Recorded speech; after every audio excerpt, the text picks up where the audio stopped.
दुःख त गर्नै पर्छ यार, पसिना त बगाउनै पर्छ। हातमा ठेला र पैतलाको छाला नउकिन्जेलसम्म मेहनत त गर्नै पर्छ। जिन्दगी जिउँदै गर्दा कठिनाइहरू आउँछन्। समय र परिस्थिति सँगसँगै बाध्यता र आवश्यकताहरू पनि आउँछन्। बेला बेलामा जिन्दगीले रुवाइरहन्छ, दुःख दिइरहन्छ।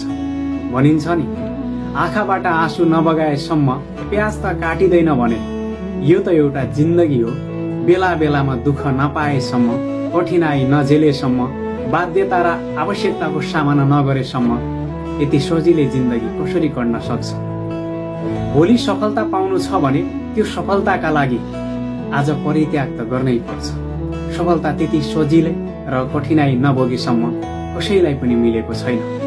आज पनि इतिहास पल्टाएर हेर्ने हो भने सफल भएका मान्छे अर्थात् सफलता हासिल गरेका मान्छेले कुनै न कुनै बेला खाना नखाएर भोको पेट पनि मेहनत गरेका थिए।